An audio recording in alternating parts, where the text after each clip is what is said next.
بسم اللہ الرحمن الرحیم۔ السلام علیکم 9th کلاس۔ آج ہم پڑھیں گے نیو سبق ملکی پرندے اور دوسرے جانور، جس کے مصنف کا نام ہے شفیق الرحمان۔ سب سے پہلے شفیق الرحمان کا تعارف پڑھیں گے ہم۔ رائٹ ہینڈ پہ جو ڈیٹ ہے وہ ان کی پیدائش کی ہے، جبکہ لیفٹ ہینڈ والی جو ہے وہ ان کی وفات کی ہے۔ اردو کے ممتاز افسانہ نگار اور مزاح نگار شفیق الرحمان 1920 میں ضلع جلندھر میں قلعہ نور کے مقام پر پیدا ہوئے۔ انہوں نے 1942 میں king Edward medical college Lahore سے MBBS کا امتحان اعزاز کے ساتھ پاس کیا۔ اپنی قابلیت اور میڈیکل امتحان میں نمایاں پوزیشن کی وجہ سے 1 سال کے اندر ہی انہیں فوج میں انڈین آرمی میڈیکل سروس میں لے لیا گیا۔ واو ایکسیلنٹ۔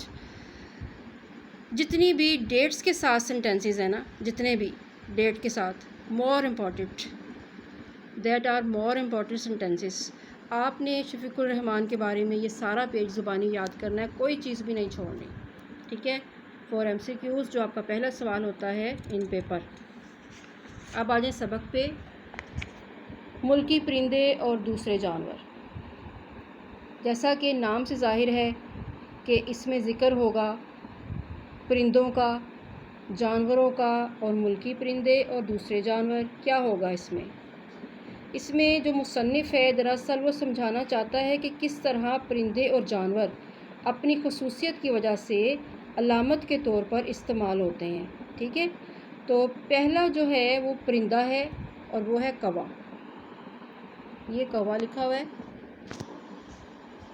کوا کے پیراگراف میں ہے جی، کوا گرامر میں ہمیشہ مذکر استعمال ہوتا ہے۔ کوا صبح صبح موڈ خراب کرنے میں مدد دیتا ہے۔ موڈ کیا ہوتا ہے؟ مزاج، ایسا موڈ جو ویسے بھی کوئی خاص اچھا نہیں ہوتا۔ کوا گا نہیں سکتا اور کوشش بھی نہیں کرتا گانے کی۔ وہ کائیں کائیں کرتا ہے۔ کائیں کائیں کے کیا معنی ہے؟ میرے خیال میں تو اس کا کوئی مطلب نہیں۔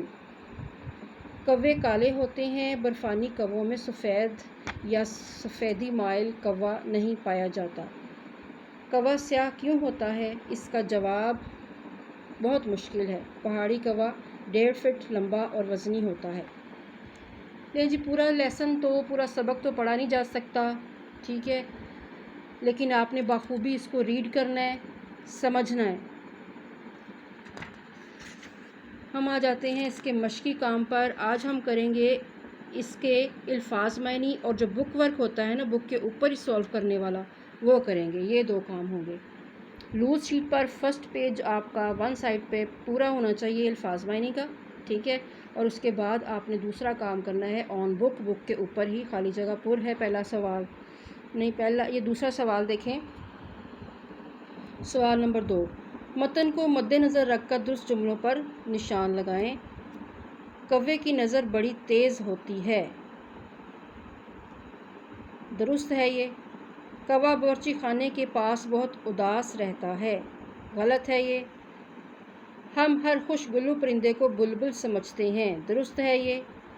الو شہروں میں رہتا ہے۔ غلط ہے یہ۔ بلی اور کتے کی رقابت مشہور ہے۔ درست ہے یہ، ٹھیک ہے۔ اس کے بعد اگلا سوال ہے سوال نمبر 3، دیے گئے الفاظ میں سے موزوں الفاظ کی مدد سے خالی جگہ پر کرنا۔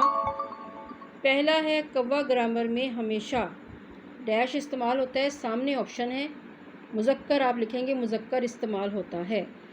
کوا باورچی خانے کے پاس بہت ڈیش رہتا ہے، مسرور آئے گا، مسرور رہتا ہے۔ اس کے بعد ہے کوا ڈیش نہیں سکتا اور کوشش بھی نہیں کرتا، گا آئے گا، لکھا ہوا ہے سمجھ، ہنس، دوڑ، گا، گا نہیں سکتا اور کوشش بھی نہیں کرتا۔ بلبل ایک ڈیش پرندہ ہے، آپشن میں لکھا ہوا ہے روایتی، روایتی آئے گا، روایتی پرندہ ہے۔ اس کے بعد آگے ہے جی، ڈیش کی قسمیں نہیں ہوتی وہ سب ایک جیسی ہوتی ہیں. آپشن میں لکھا ہوا ہے بلی، بھینس، چڑیا، بلبل. بھینس آئے گا. ٹھیک ہے، بھینس کی قسمیں نہیں ہوتی اور سب ایک جیسی ہوتی ہیں. آگے ہے بھینس کے ڈیش شکل و صورت میں ننیال اور ددیال دونوں پر جاتے ہیں. بچے آئے گا، بچے، بھینس کے بچے شکل و صورت میں. ٹھیک ہے. آگے ہے الو کی ڈیش قسمیں بتائی جاتی ہیں. 20 آئے گا یہاں پہ، 20 قسمیں بتائی جاتی ہیں. بلیوں کی ڈیش قسمیں بتائی گئی ہیں. ان گنت بھی آ سکتا ہے اور کئی بھی. ٹھیک ہے، کئی قسمیں بتائی گئی ہیں. آگے آ جائے جی، الفاظ کے متضاد یعنی الٹ لکھنے ہیں آپ نے. صبح کا کیا ہوگا؟ صبح کا شام، سیاہ کا سفید، تیز کا آہستہ، اصلی کا نقلی، پکا کا کچا، خراب کا درست، محبت کا نفرت، روشن کا تاریک. آگے ہیں اعراب کی مدد سے تلفظ واضح کریں. پھر ہے مذکر اور مؤنث الفاظ الگ کریں. نظر کیا ہے؟ مذکر ہے یا مؤنث ہے؟ میری نظر مؤنث ہے. یہ زندگی مؤنث ہے. یہ باورچی خانہ مذکر ہے. بلبل دونوں میں، مذکر اور مؤنث دونوں میں استعمال ہوتی ہے یا ہوتا ہے. گلاب کا پھول مذکر ہے. الو مذکر ہے. راگ مذکر ہے. آہوزاری مؤنث ہے. مصلحت مؤنث ہے. قیاس اس کا معنی ہے اندازہ، مذکر ہے. اس کے بعد 7واں سوال ہے کہ مصنف نے الو کے بارے میں جو کچھ لکھا ہے اسے اختصار، اس کو رہنے دیں. پھر اس کے بعد پیراگراف ہے تشریح کے لیے، اس کو بھی فی الحال رہنے دیں. پھر آگے گرامر ورک آ گیا. گرامر ورک کے سوال میں آپ کو نیکسٹ ٹائم کروں گی. اتنا ہی فی الحال آپ بک ورک کریں اور الفاظ معنی کریں. اوکے، اللہ حافظ.